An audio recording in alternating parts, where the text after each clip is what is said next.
you so much, Sai. Peace. Peace, peace. How are you, brother? I'm good. I'm good. I know you celebrated a birthday yesterday. How was Yeah, that? all praises due. Nah, it was definitely chill vibes. Real low key. Got to see who's who, and Yep. just a day of appreciation. Nah, absolutely. We appreciate you, and I know your family and your loved ones appreciate you. And like I mentioned yesterday, you've been aging backwards because you look a lot younger now, a lot happier. And I know that you've been through a lot of stress, a lot of trauma through your life. So to be able to live your best life right now is really, really important. And to be a Black man, to, be at the age that you are, that's a blessing in itself. So this is going to be real informal. Like I said, just want to be able to build about Fu. It's his 26th year anniversary being wrongfully incarcerated. He was snatched away at 19. He's 45 now. And we just want to be able to build about some of the stories that people don't know. You and him are really, really tight. And he considers you a brother, someone that introduced him to learn how to trust and how to love again. So before we get into that, I just want you to be able to build on who you are.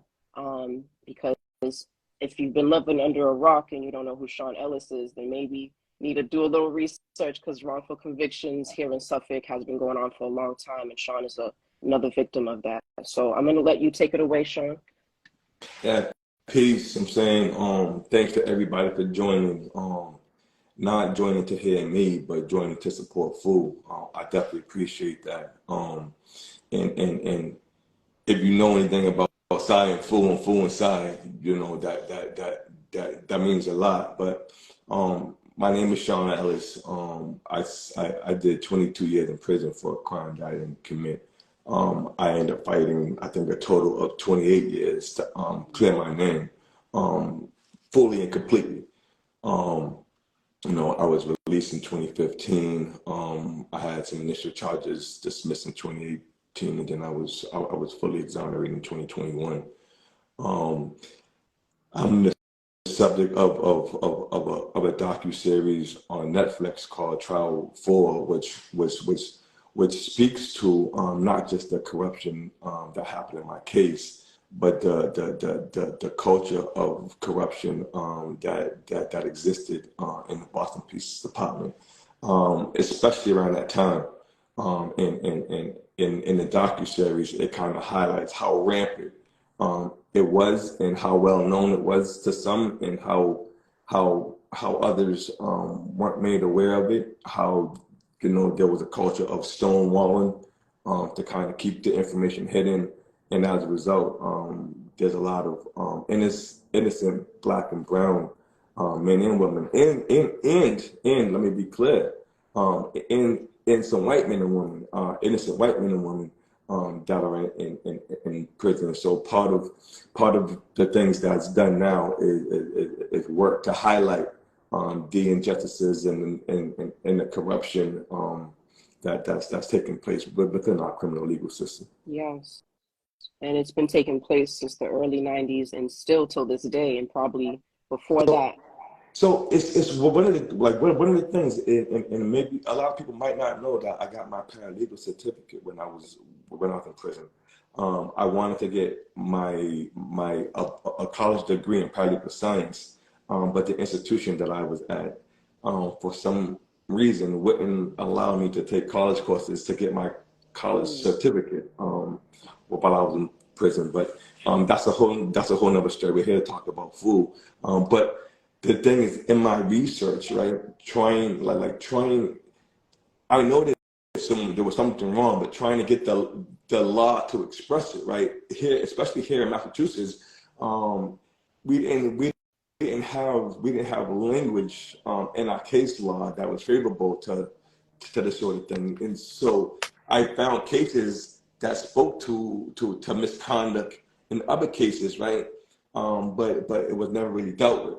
And it being dealt with in a way that it's being dealt with now is more of a recent thing than something that's been ongoing. But if it had been ongoing, there's many cases that really speak to the corruption that takes place within the Boston Police Department, and in the past, it wasn't really highlighted and there wasn't nothing really being done about it. And I think we're in a dispensation of time where the people that are survivors of the system, where people that are victims of the system, and even the taxpayers want to know like what's going on in the system that our tax money is funding. And so I think that's where we're at. Right, right. And like you said, it's something that we may not have known too much of then, but it's definitely been happening. And a lot of our tax dollars are going to these prisons that are incarcerating people that are innocent. So I think the more that the public knows where their money is going, the more they're going to want to get involved to make something happen. Now, Fu just called in. He usually calls in at 8:30 right before the workout, but we'll see how much time we can get from him. Fu, I got you on speaker.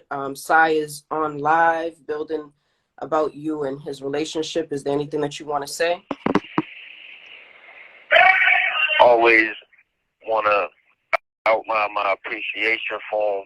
And, you know, the identity of what's known as me, you know, came from the mud that we both were swimming in as two young brothers traveling through the system, identifying ways to combat structures of inequity that weren't favorable to our good orderly direction, man. So a lot of my elevation, a lot of my growth materially came with his eyes gazed upon me and my eyes gazed upon him. So he plays a significant, you know, part of my life narrative, where it wasn't easy to identify examples or paradigms or anyone that can truly emulate a standard for us coming through the system. So, you know, my respect for him is profound, and, you know, my love for him is even deeper. Yes, and that's what we want to build on today. For the people that are on this live, watching this video that don't know who you are, can you give us a brief introduction to who you are, Fu-Quan? Peace.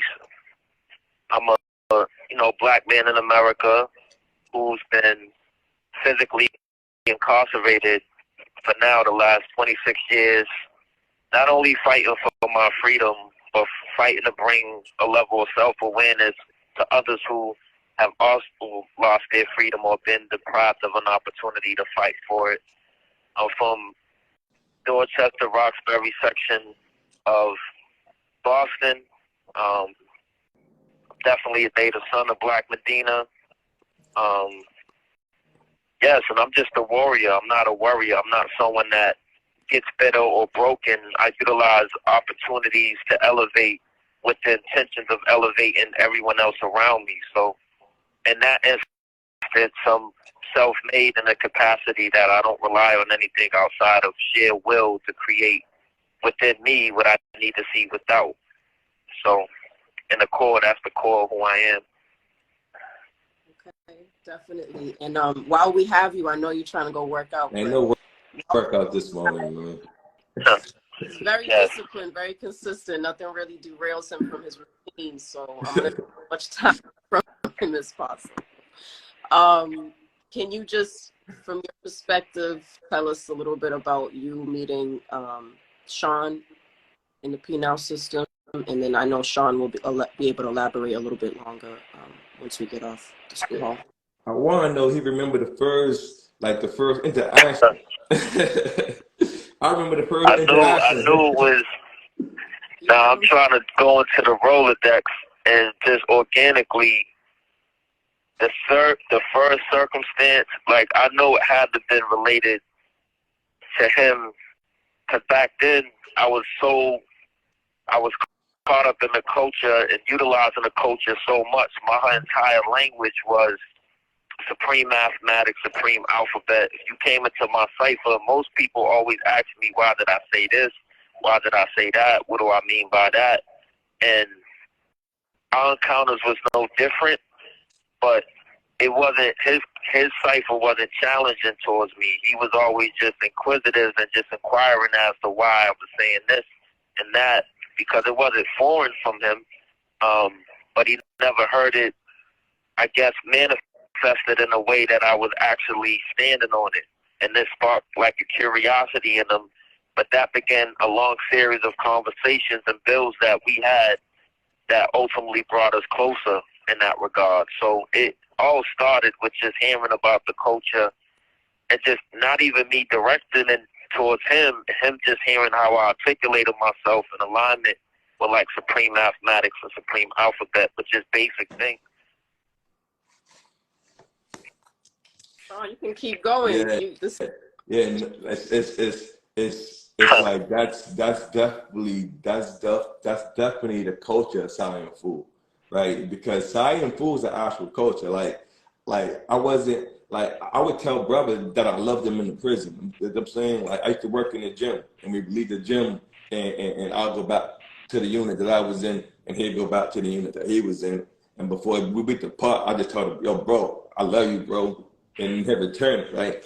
But my memory is that we was in the law library, and you had a legal book that I needed. And so when you finished it, you had gave me the legal book. I said, thank you. I'm saying, and you told me don't thank you for something that I'm supposed to have.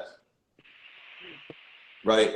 And so it's like, you know, we think about the way that people profoundly impact our life, right? But that right there set a series of lessons, life altering lessons in place that ultimately changed the direction and the trajectory of my life.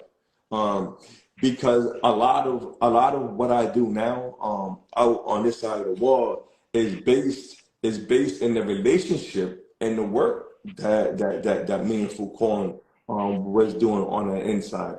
Whether it was, you know, trying to combat the administration as it pertained to water, poor drinking water at Norfolk, right?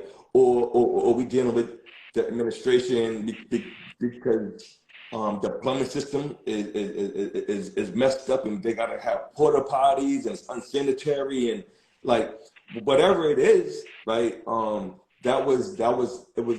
It was things that was being done by me and Fu-Quan in a way that was productive, right? But we also even from a position of a prisoner, you know, did all that we could to hold the administration accountable to the level of humanity that we should have. Because even though we're in there, we're still human, and that is even in the face of an antagonistic culture. Because, you know, we're doing our best to hold prison officials accountable, and sometimes when they don't have appropriate response, what they do is they try to the tactics where it's the bullying, it's the intimidation, it's the harassment, and oftentimes in the prison culture that tends to incite the situation, right? So you know, we grew up together at a time to where we had to challenge one another to grow, even in the face of being incited, trying to address matters that affected my level and his level and our level of prisons. As prisoners, our level of humanity. So yeah, just peace. Nah, peace. Nah, I heard you, son. And I can't negate. Although, you know, we was grinding and we was going in, man, just having like Solidar brother and George Jackson as a guide, you know what I mean, for us to navigate, man, as young brothers who really didn't have too many older examples around us like that, how we had to lean deeply into George Jackson to make sure we navigated this system effectively enough without compromising our freedom by being placed in solitary for long periods. It's through his sacrifice, God, that I feel like it assisted us in navigating the system without becoming a detriment to ourselves, you know what I mean? And because his learned experience showed us some of the pitfalls that come with doing this advocacy work. And I know you was there you know, when we was utilizing that as a blueprint to navigate through the system as brothers, man, that were young but yet vocal about things going on around our environment or the poor part.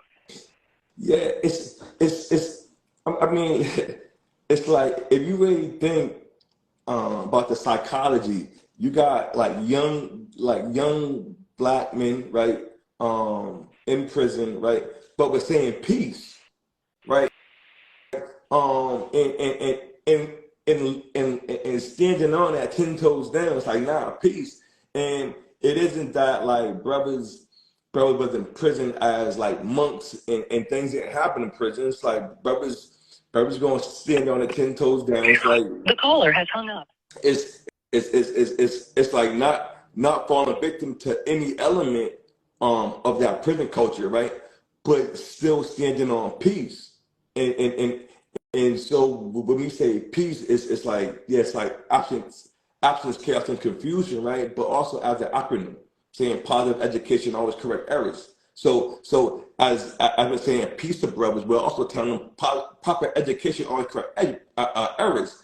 And now we created a culture where there was a large number of young black and brown brothers that wanted to now start working on their mental and getting their minds right. And so when we look at a lot of the people that have come home and are home today, right, and are doing great things in the community today, right, they've either directly or indirectly been a beneficiary, right, of that peace culture, right, that we helped to usher in at the time at the max, right, which was a hotbed for, you know, violence and all of that, and we helped to change that culture from a gang culture to a culture where brothers, a lot of young brothers was going to get their GED, signing up for programs, just trying to have a positive impact on their life, even without the support of the administration. And as we were doing that, we were being considered part of a security threat group. When all we was doing was trying to elevate people's thinking and behavior.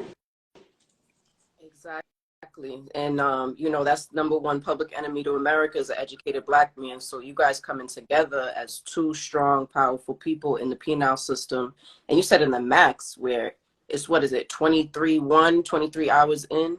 Yeah, it's trying to have you guys be organized and positive, but you completely challenged that. And I just want to highlight, how old were you guys at that time? Whew. Late 20s, early 30s. Okay. If I went to the max in 98 or 99. I got locked up in 93 when I was 19. Okay. So it was about 20 at that time. Yeah. So I was about 24. And that's about 24, 25. See, that is powerful to me because I see 20-year-olds, 24, 25-year-olds out here today that don't have that mindset, even with their freedom. They're not really talking positive things. There may be, but that's not what the media highlights. That's not what I'm really seeing coming out of my community. So for you guys to be doing such positive things at such a young age in a maximum security prison, it just shows how resilient you are to your environment and how you're not going to subscribe to what they label you all as. And I know that that's something that he's really, really big on. He doesn't even call himself an inmate or a prisoner. It's a resident. And he really challenges the guards to make sure that they respect that of him. Unfortunately, the phone cut off.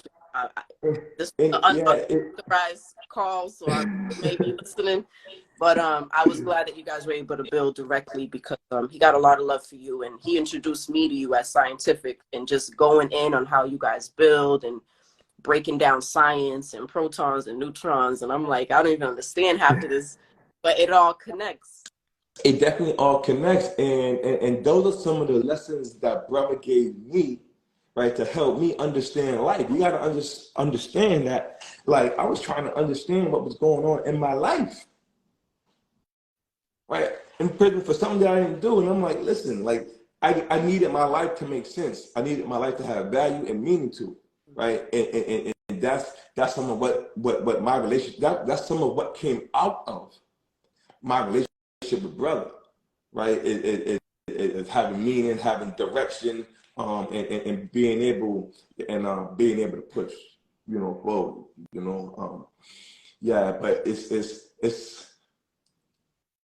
that's one of those other lessons that food gave, and it's not allowing others to define who I am. And whew.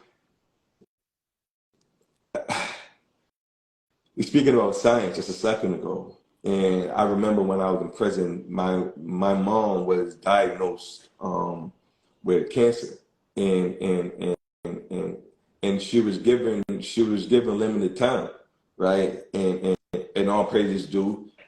She's still here, right? But I remember going to the gym and telling Fu-Quan, like, damn, bro, like my mom was diagnosed with a colon cancer, man. And me and the brother started studying the ecosystem. Wow. Me and the brother started studying the ecosystem to understand the pattern of life, right? And attempts to get me prepared for losing my mom. You gotta this is the relationship with me and brother right here, right? That man, like, it's, man, this man shouldn't be in prison.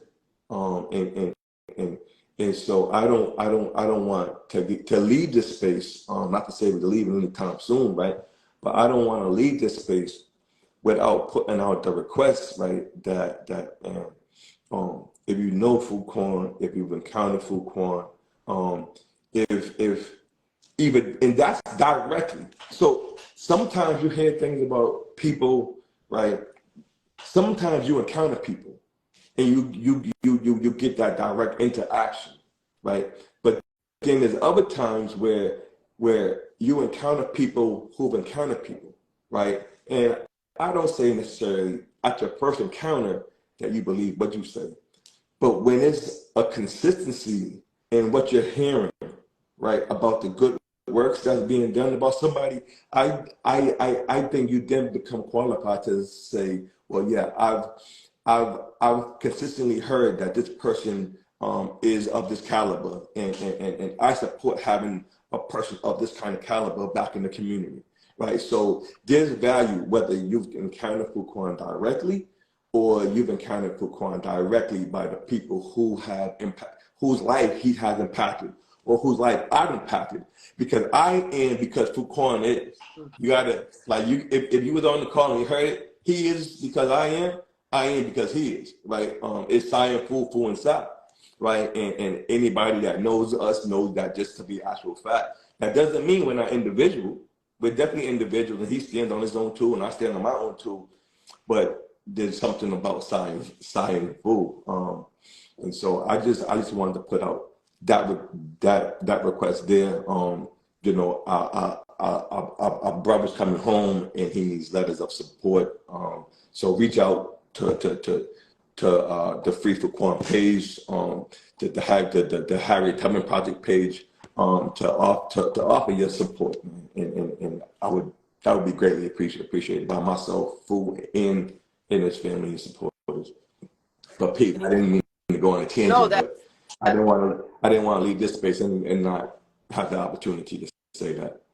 I think that's very powerful, the direct impact that he's had on you. Like you said, he's impacted other people that have impacted other people, but to get that, pure direct mentorship and love, and it's true brotherhood. Like you said, you are him, or because of you, you are him, and vice versa. You guys really have built each other up. He may or may not have shared this with you, but as he said, you taught him how to love again.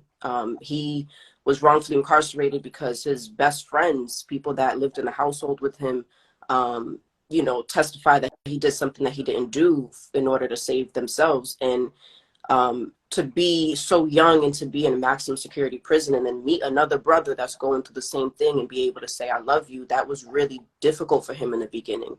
And now he says it to all his brothers, and he's spreading so much love, which he always has, but he was difficulty saying those words.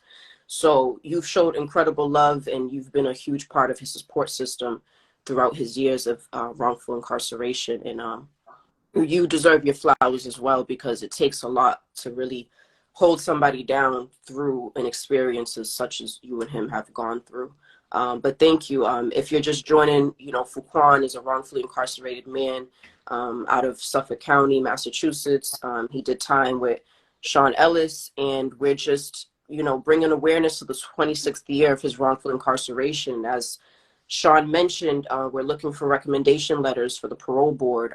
If you don't know who Fu-Quan is, visit the Free Fu-Quan page, learn more about this brother and his impact in the community, his advocacy, the work that he's been doing throughout the penal system. And we want to just join Sean today, or we have joined Sean today, in order to hear those personal stories behind the walls that a lot of people have heard myths about Sean and Fu, but now they're able to hear straight from your own voice the experiences that you all have had. Now, what was it about Fu-Quan that stood out to you? What made him different? Because I'm sure you came across a lot of great minds behind the wall.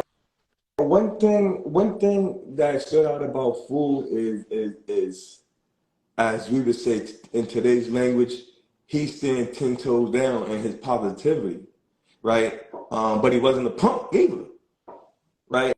And there's like this myth, right? This stigma that if you're positive, then you're soft, right? And Fu didn't fit into that bill. It's like he was positive and he wasn't soft. Like, it's like, okay.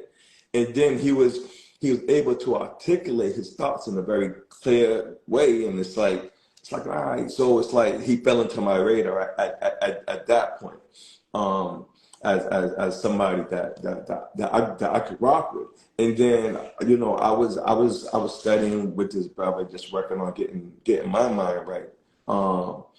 And you know, just through a series of conversations and things that happened, me and Fu-Quan ended up building directly.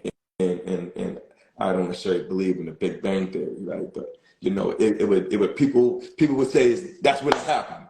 That's, you know, that's kind of when the universe was, the science universe was created then. But yeah, it's like brother stood 10 toes down in his positivity, and I really respected that. Yeah, no, absolutely, especially when you're in an environment that breeds that doesn't promote it. Like to be positive in an environment, right? That is traditionally believed to be a negative environment, right? Mm-hmm. To me, isn't in fact a negative environment, right? In that it's not promoted. It isn't like any institution in the state of Massachusetts is saying, all right, there's this book called Houses of Healing, right? Okay, we're gonna implement this Houses of Healing book in our institution so that we can heal everybody. Like that's not promoted here, right? So it's the actual opposite, where you know, in certain prisons they put people from that's known as ops in the same block and just try to get them going. It's like some of the violence that happens in the institution is manufactured, right? And to stand 10 toes down in your positivity, in an environment that's created just to crush and break and it's like, nah. And so when I say wounded but not broken, right, that's part of that spirit. That's part of where that came from. Just the relationship with me and Fu and the stuff that we would build on and study, that allowed Fu to go into my spirit to not be broken, because the environment is intended to break you. Yeah. In every way. Mentally, physically, emotionally, spiritually. Yep. Can you actually speak on that? The live's gonna cut, I think, within the next 10 minutes. But Fu-Quan shared a story with me of how you guys got sent to the hole or you have gotten sent to the hole for just wanting to express yourselves culturally, and how you guys started building, you know, through the wall, through the outlet, something Yeah. like that. Yeah, so I definitely need food to be part of that conversation, right? Yeah. But I'll give it in a nutshell, right? You know, and I was just talking about this yesterday, that you know, in prison, is we have our lessons, right? Nation of God and Earth, Nation of Islam, like each has some lessons and there's some touch points, but we were studying the lessons to learn more about ourselves, learn more about Black culture, black heritage. It was just all like about Black history, basically, right? And our relationship, right, with God. And you know, we were studying that, and one day the cell got shook down, and they took my lessons, and they said that I couldn't, like, we can't be studying this stuff.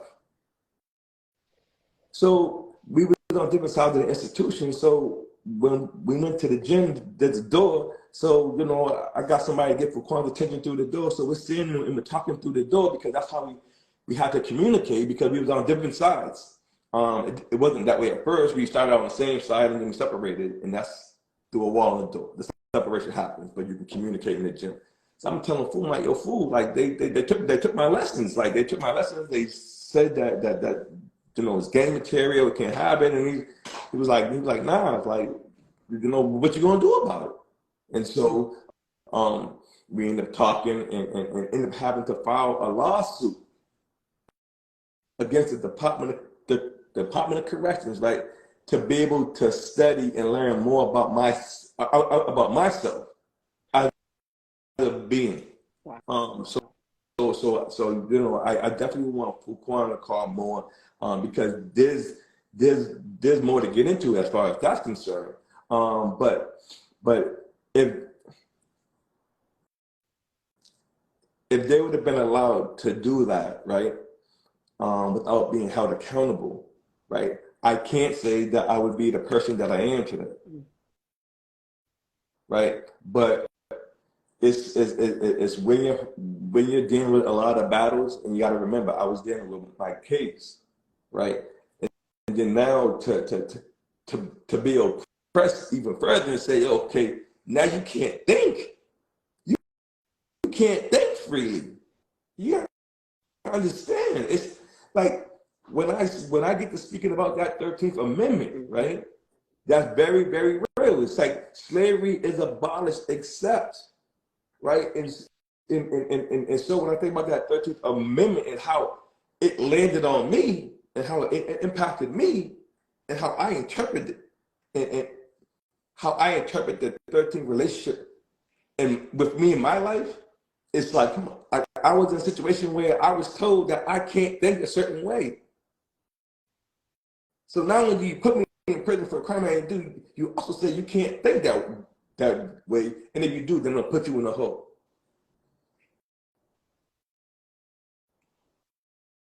So this is the type of things that's happening behind that wall. This is part of the reason why Fu-Quan needs to be home, because it isn't just that Fu-Quan is in prison, and it's not just that Fu-Quan is wrongfully convicted, right? This is an attack on Fu-Quan's humanity. There's an attack on the humanity of the person that had such a huge impact on my life and the life of countless others. Because over the 26-year period, there's no way of knowing how many lives he's impacted, how many lives he saves by saving a life. When you talk about being punished, sent to the hole for lessons, learning about yourself, your history, it's directly related to slavery when they caught slaves reading, and they would whip them publicly, humiliate them, lynch some people. And nothing's changed. This system is literally a legal slavery. And when you look at different ways that they move, different ways that they punish and reward, to really just psychologically break somebody down, it's no different. So when we read the books, when we watch the movies and we're like, oh, it couldn't be me, or if I knew this was going on, I would have been an ally, or this is what I would have did. This is what's happening right now. So if you're watching this video, if you're watching this live and you're trying to see how you can help slavery, it's happening today. And there are great freedom fighters that are in prison that are advocating for not only the freedom of themselves and their peers, but all of us. There's a lot of policy making that's happening by these incarcerated men. There's a lot of bills being written. And they're not only educating themselves to read, but they're educating themselves to get out of this system. So Fu-Quan created the Harriet Tubman Project, inspired by the work of Harriet Tubman, to not only free herself, but go back and free others. So Sean, I know you came home and you started the Exoneree Network. So there's a lot of different ways that we can go about, getting out of this legal slavery, because the 13th Amendment said, the exception of a crime, and they started engineering crimes within communities with lack of education, lack of money, lack of resources. So when you put people that are starving, that are hurting in environments where they see each other as their beef or their smoke, now there's crime happening where people are getting shot or people are getting set up by their own people, or the sheriffs or whoever is in charge of the slaves.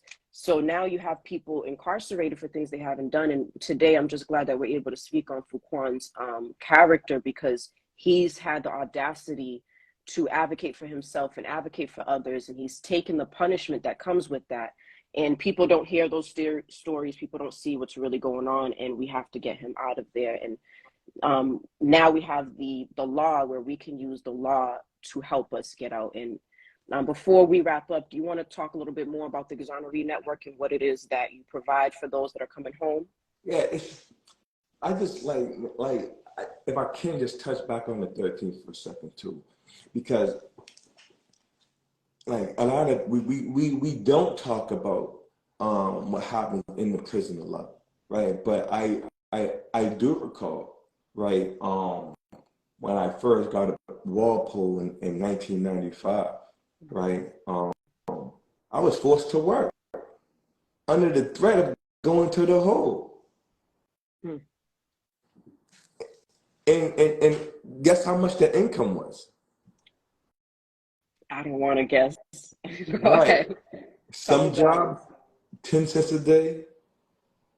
If you're good, right, you get a job paying 25 cents. You build it up to $1 an hour, and you don't get no more than $1 an hour. And you would be forced to work for this. Right. Right. The best job in prison that I had was at Walpole, paying somehow it got up to $30 a week. That was split, 15 on one side and 15 on the other side. So meaning you can spend 15 and then you can save. You have to save 15, but because I was doing a light bid, they put it all in one thing, right? But yeah, like the idea of being, we're talking about the 13th Amendment now. You got to remember what we're saying. Okay, forced labor in the cotton field, right, and all the other fields, right, and you're forcing labor in prison, right? If you wasn't in the cotton field, you're getting whipped. In prison, you don't work, you go to the hole. It's psychological warfare, right? But it's also an attack on people's humanity. When you have to go and ask the CEO for toilet paper, right? And because he doesn't want to deal with you, or because he feels as though you're high up, so he wants to knock you down, he tells you no, beat it, right? Trying to antagonize or entice you into a situation. It's an attack on people's humanity, right? But this is all stuff that goes on in there. It went on in there, and I have firsthand experience with it. So I just wanted to say that, and I get passionate around this type of stuff, and when I get the opportunity, I try to lean into it more, because we don't talk about the type of things that happen back behind the walls. So, but yeah, the Exoneree Network, I was fortunate enough with to have the opportunity with 3 other exonerees to co-found the Exoneree Network, and today is the unfortunate anniversary of one of my brothers passing. So, I just asked, take a moment of silence and lift up my brother, Ray Champagne, and send energy to his family and his loved ones. But we try to provide practical support for our brothers and sisters coming home, because when I came home, and those who came home prior to me, we didn't have no support. We didn't have anything. We came home to homelessness, joblessness, struggling to reestablish relationships, struggling to be in a relationship, not just a domestic one, like not just with a woman, but just to be in a relationship with siblings. We're used to being around just men that move a certain way and think a certain way, and understand a certain way. And so now to have to unpack all of that, oftentimes decades of it, multiple decades of it, is a lot. There's a lot to do. It's a lot to handle. And it's not just the person, but it's the family that's receiving them as well. So we're trying to correct and supplement the voids that we see in the system. So that's really it in a nutshell. But you can definitely visit the page of the New England Innocent Pride Project to learn more. You can follow us on Instagram or Facebook at the Exoneree Network. Right. So thank you for the work that you've been doing in the prison and then came home and continue to do. So again, we're talking about Fu-Quan's freedom, but when someone comes home, they're not automatically exonerated. And I'm realizing that a lot of people don't even know what the word exoneration means or exoneree is. Can you just build a little bit on that, what an exoneree is and the steps it takes to be exonerated? Yeah, so when people come home, right, language is a lot. When people come home, we tend to identify them as freed but fighting, right? And depending on how that case is resolved, because some people, after spending 2, 3, 4, 5 decades in prison, right, when they get out, they jump at the first opportunity to put the stuff behind them, right? And we don't necessarily take that because the system has the ability to apply that kind of pressure, and this person wants to put it behind them, that we don't necessarily say, well, beat it, right? We identify them as our freed brothers and sisters, right? But to really get to the point of an exoneration,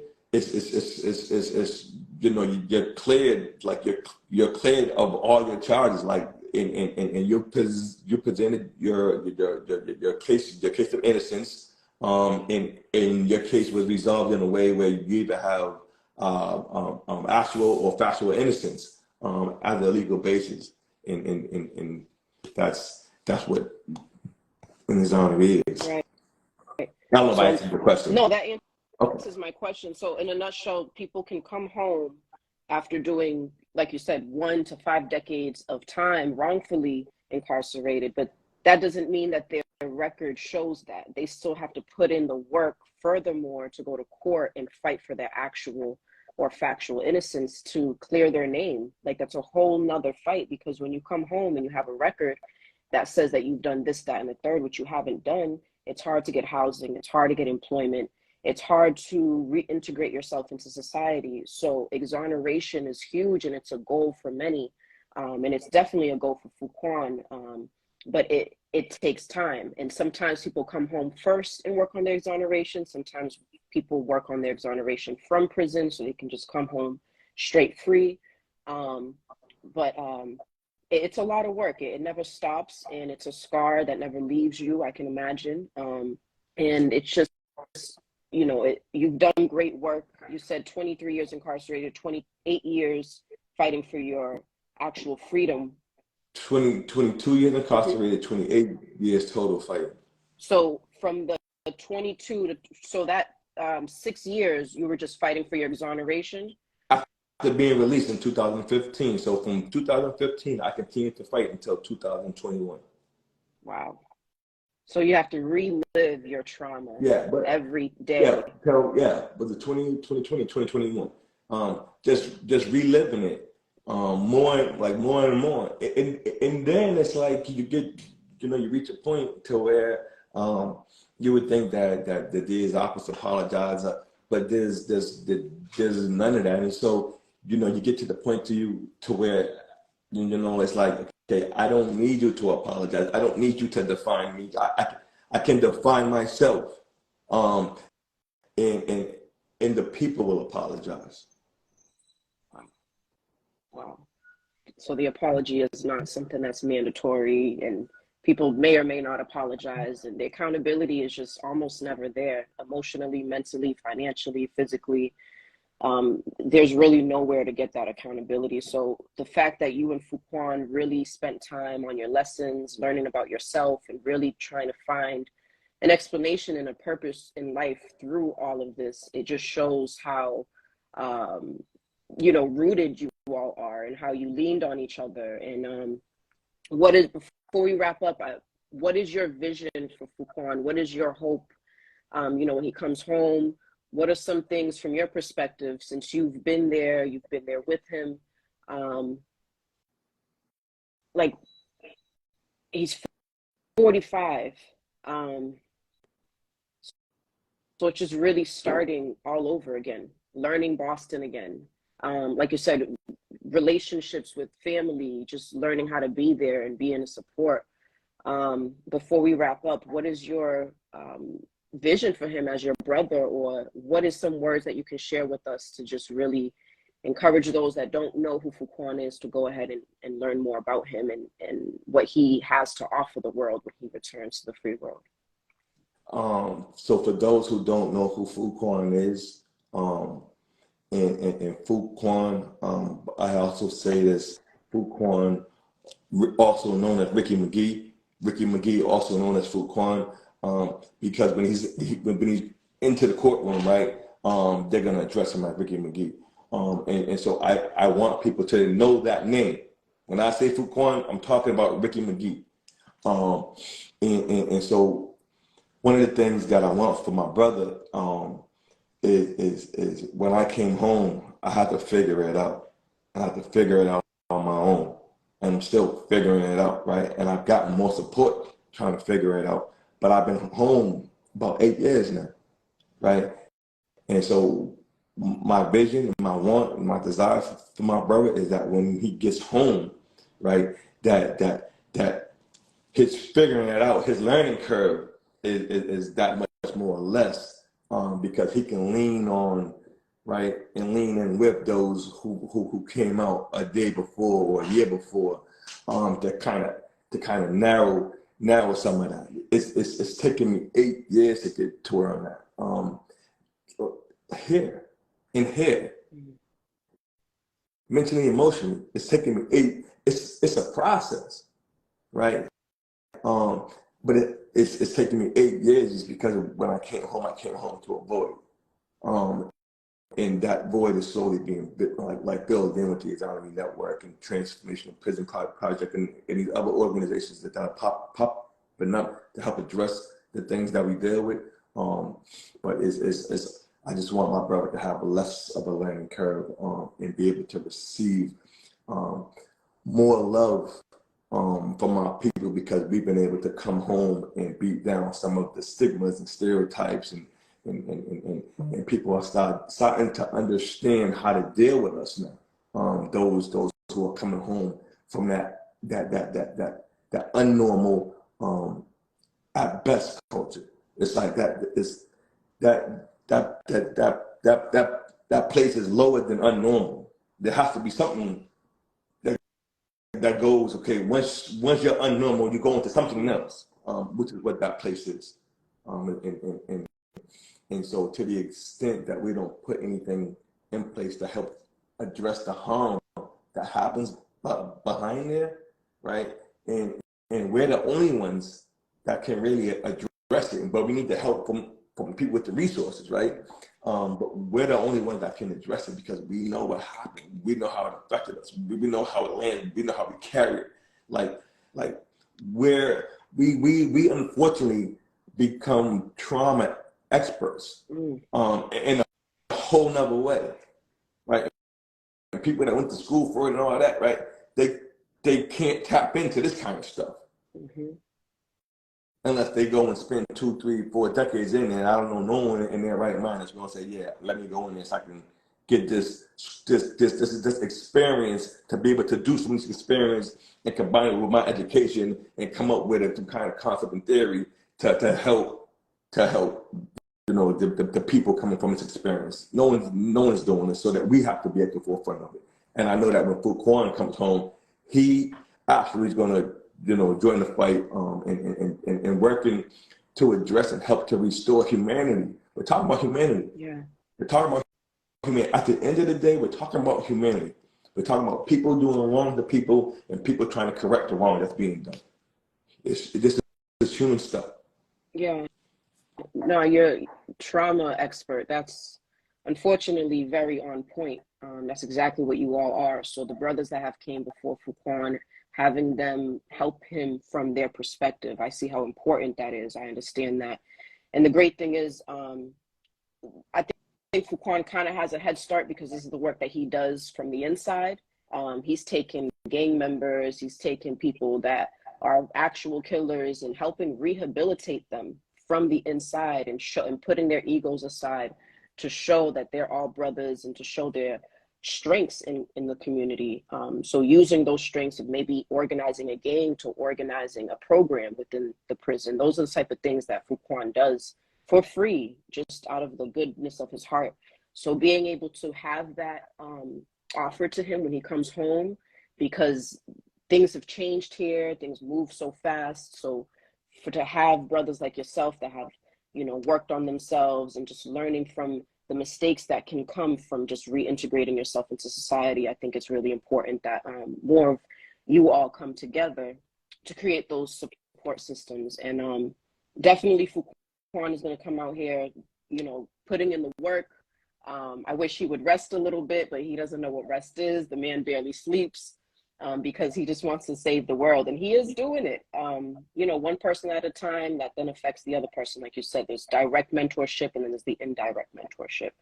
So we're going to wrap it up. But I just want to thank you, Sean, for your time. And any final words that you may have, definitely. We want to. Yesterday was my born day, right? And I worked on my born day. I had a call like 8 o'clock in the morning and worked the whole day. But that's part of me and my brother. Like, there's no time off. Like, as Steve says, never not working. Outside of the wall, we bounce back. Like, that's just what we do. But it's part of a culture that we help to create. And then now it's just sustaining that culture. And so I'm looking forward to getting the support from my brother, to get my brother home.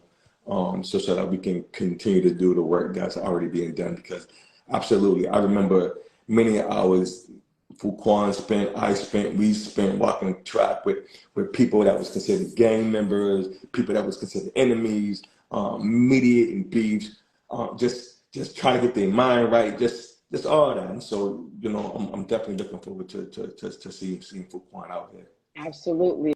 And just being hand in hand, walking the free world with your brother, and the impact that you all are going to be able to have in this society is going to be 10 times the amount that you had behind those walls. And, we're very excited to see it. And again, thank you so much, Sean, for your time this morning. I know you probably was enjoying your birthday late last night since you worked during the morning.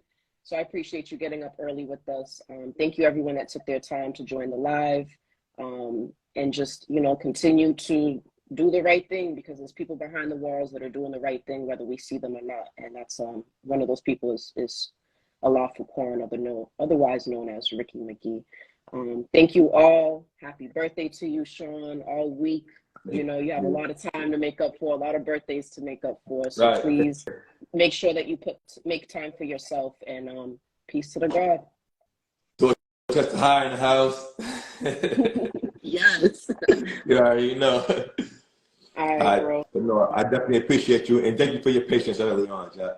Absolutely. Technology is not my best friend either. I'm still trying to figure it out. I have my strong suits, but it's not technology. Yeah, But and so before we go, just to remind people, please, Fu-Quan looking for letters of support.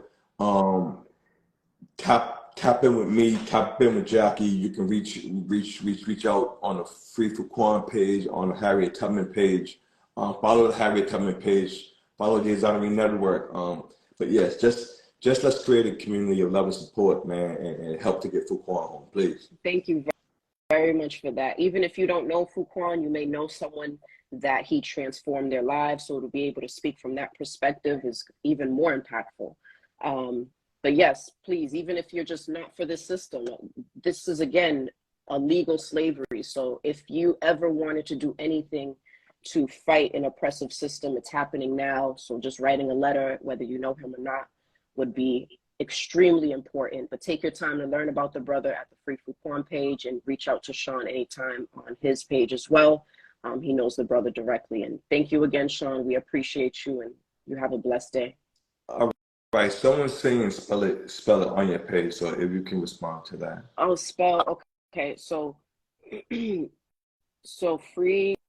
so what we can do is we're gonna post this live on both Sean and Fu-Quan's page. So you'll be able to see his tag on there. You can click on it and learn more about him. There's a website.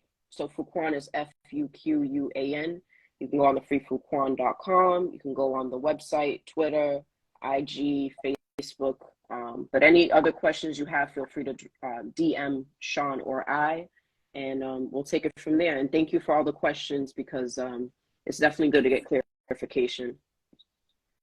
All right. Yeah, you got a lot of love, Sean. You've done a lot for us all. Thank you for, just being a pioneer and a leader in our community in today's time.